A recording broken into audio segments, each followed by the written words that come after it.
Yellen to push for global minimum tax on corporations. Let me say that one more time. Yellen to push for global minimum tax on corporations, CNBC. However, not just on corporations. She is pitching this to have a tax on corporations around the world, not U.S. By the way, what he has here, the story that you have here, Kai, is not the story I was looking at. Is there the story of, she says, global tax or no? It's top of page 6. Janet Yellen will call for minimum tax levy on corporations around the world in an effort to keep companies from relocating to find lower rates. Yellen will tell the Chicago Council on Global Affairs conference that establishing a minimum global corporate rate will help bring stability and provide a more level playing field for all countries. Under the Biden administration, proposals to raise the corporate tax rate as a way to pay for a $2 trillion infrastructure improvement plan, the corporate tax rate would climb to 28% from a 21%. That increase would come just 4 years after former President Donald Trump slashed it from 35 to 21, which at the time was the highest in the world at 35. Wait, back up and say that again. Forget about Trump. 35 to 21. United States corporate tax just was the years highest ago in the world. That's right. Forget about Trump, what you feel about him. 35%. In other words, companies here in America were paying more tax than anywhere on the planet.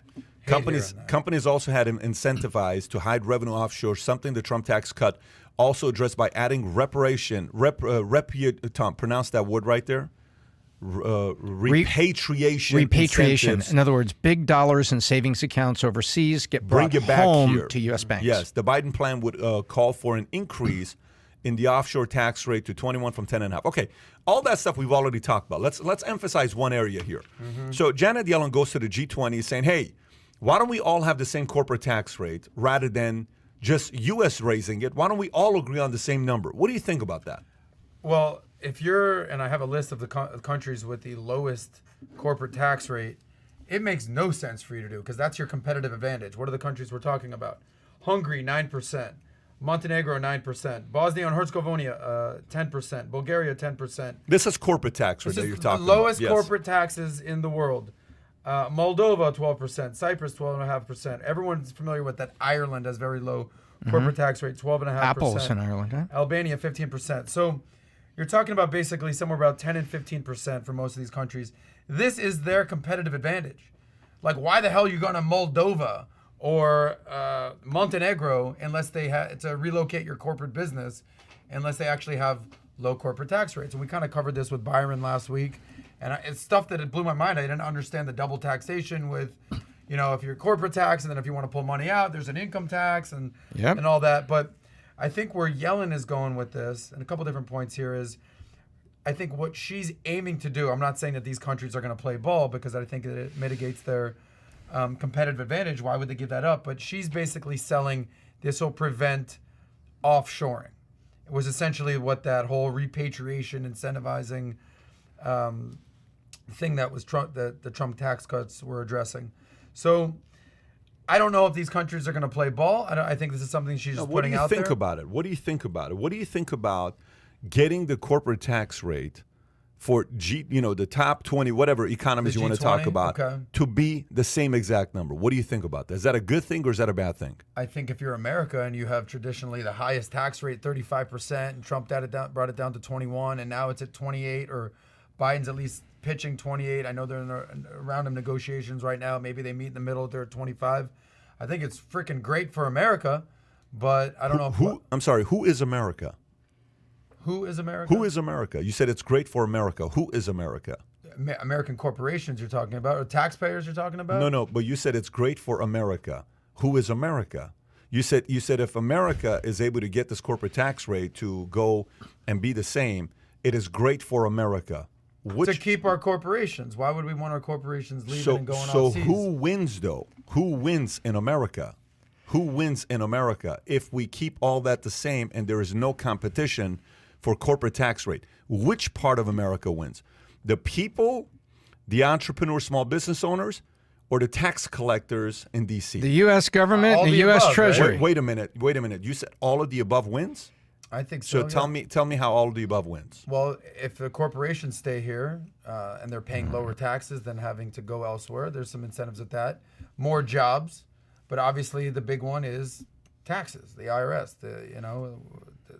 I think that's something that they'd be interested in So keeping the taxes. so then let me ask you a question: Who keeps the government honest? If the government doesn't have any competition, who keeps the government honest? Corporations, I guess. How do you do that? You don't have the final say. The corporations are nothing. They're nobodies. How do you keep government honest? If the corporation has no other place to go, like no other place to go, where is the leverage for the customer and the corporation to complain and say we don't like the way we're being treated? What's the government going to say? Go to any of the G20. It's the same thing. Yeah. You don't like us? Go to Turkey. Figure it out, because it's same everywhere. You lose officially, and you have no say.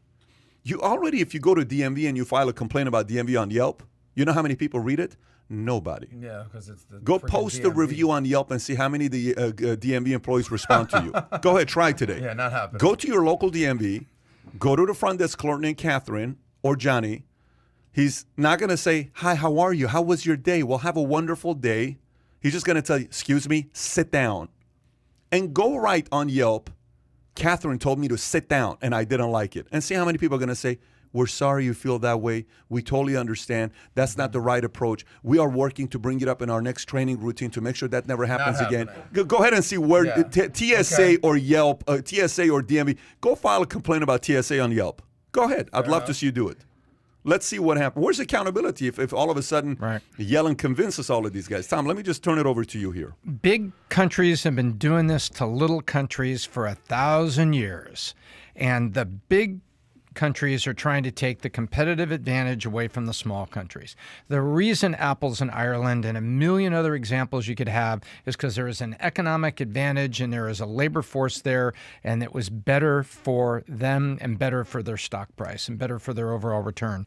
And now you've got the Empire Strikes Back, where they're coming in and saying, wait a minute, why don't we just make the high tax rate even for everyone? She's not talking about the 15% tax rate in Ireland. She's talking about the 35% rate. Why don't we just make 35%?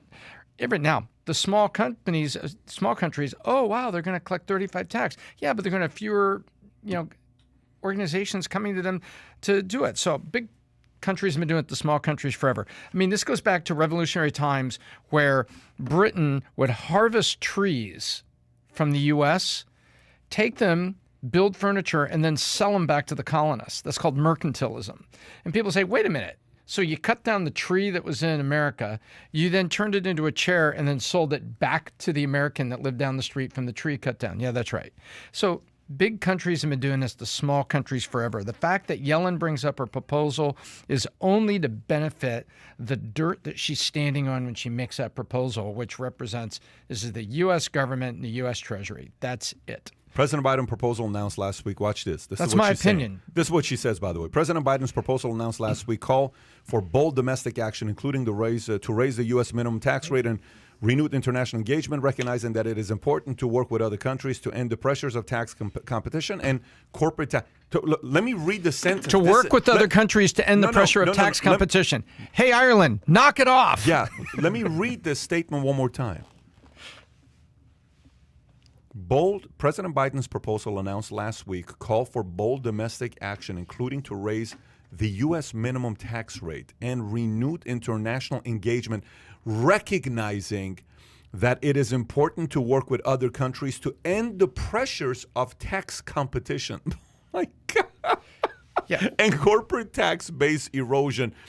The pressure's on who? On her, on us. Said Ms. Yellen, we are working with G20 nations to agree to a global minimum corporate tax rate that can stop the race to the bottom. Look, let me give you. Read those last three lines. Stop the race to where? The bottom. Which benefits who? The government. No, the race to the bottom benefits the company that can go where it wants. But let me say this to you. You ever hear when Sanders gets up there and Sanders will say an argument like this, or Sanders would say it, or Obama would say it, or Hillary would say it, any of these guys would say it.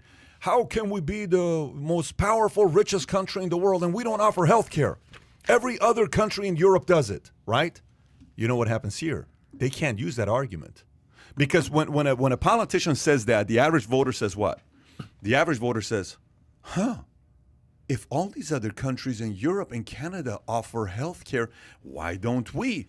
You know what? I'll vote for it. It is an American right to have health insurance given to everybody because Europe's doing it. Fair, no problem. I get something. I want something. You just told me I could get something, so now I want it. But flip it. Now, on this side, they can't say, we're raising the corporate tax rate to 28% because that's what all the European countries do. See, they don't have that statement today to make. So they want to get it up so they can say, look, it's what everybody does. It's normal.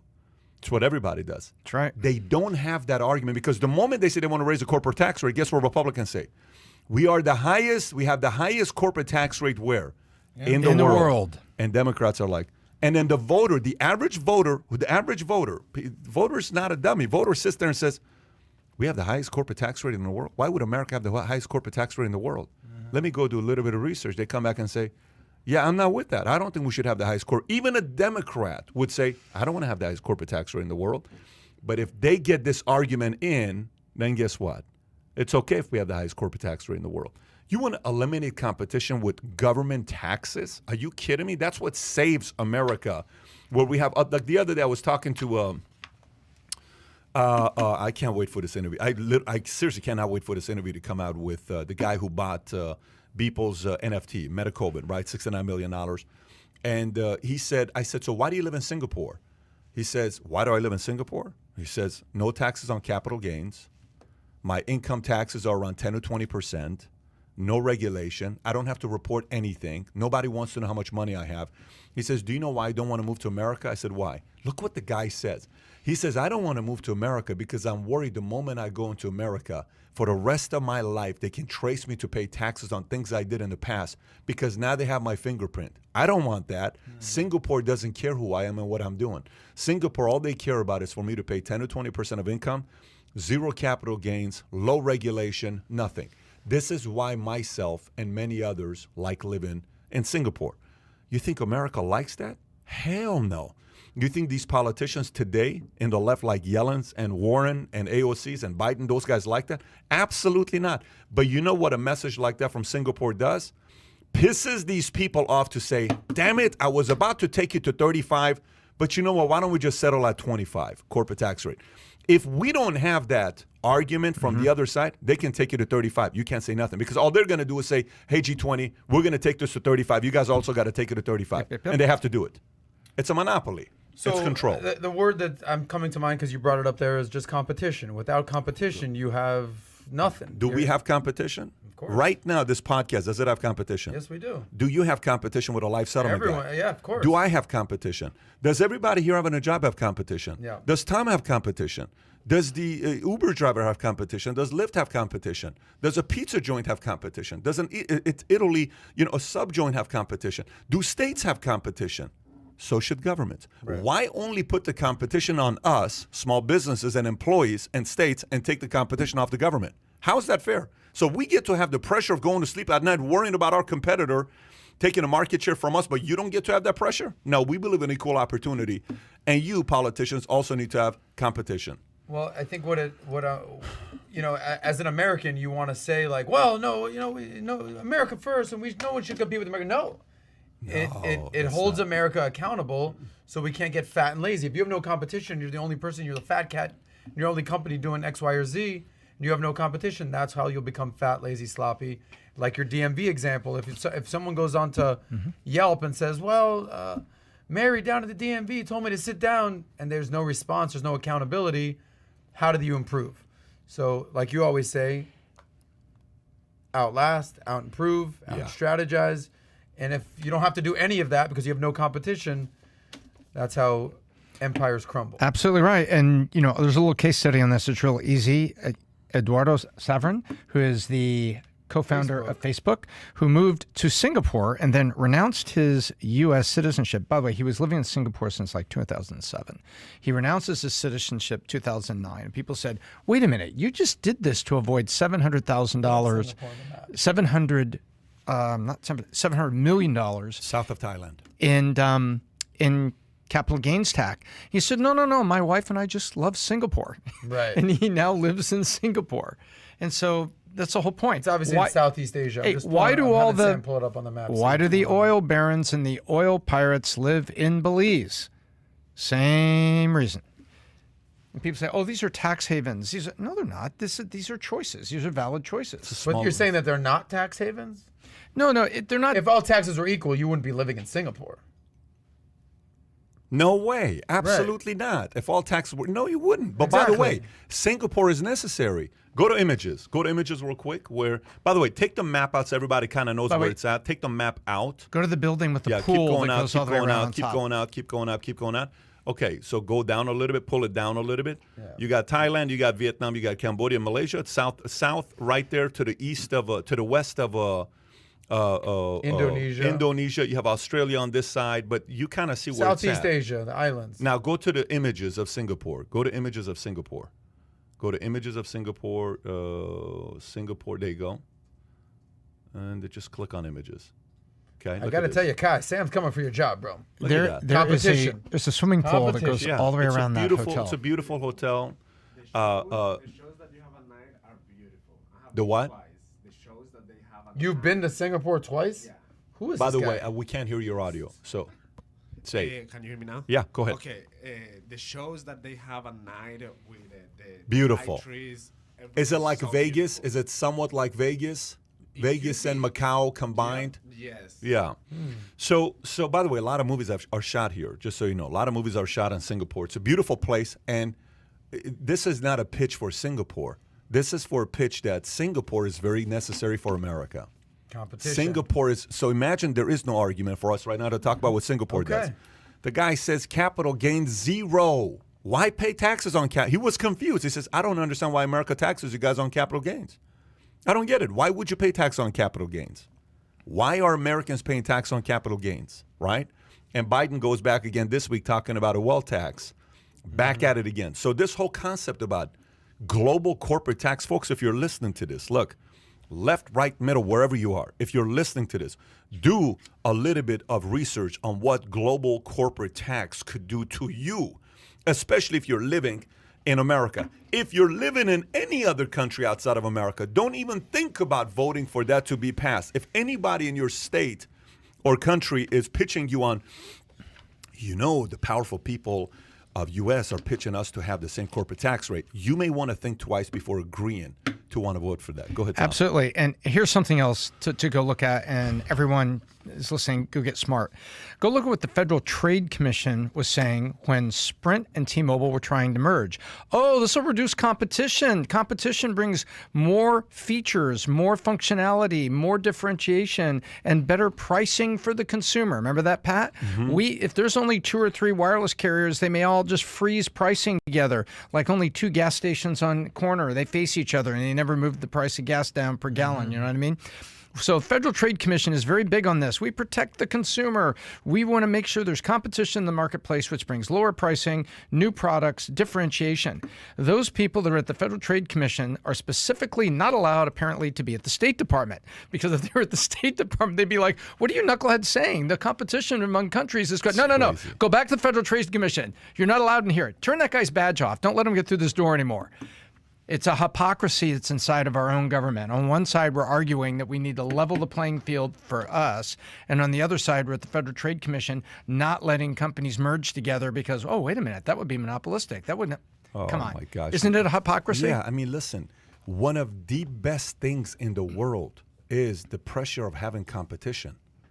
The pressure of having competition is what makes wives treat their husbands better, husbands treat their wives better, parents to be better parents, men to be better men, women to be better women, teachers to be better teachers, customers to be better customers, employees to be better employees, movies to be better movies, sports teams to be better sports teams. Right. Competition, like yesterday, we're sitting at Soho House. What did Adrian put up on his phone?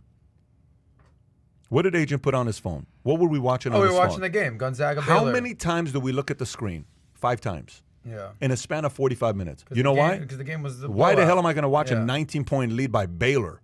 Yeah. What am I going to watch? And, the Baylor, the Gonzaga guy said, I don't know if you saw this thing going viral. Gonzaga guy said, we have the best offensive team in all of college basketball.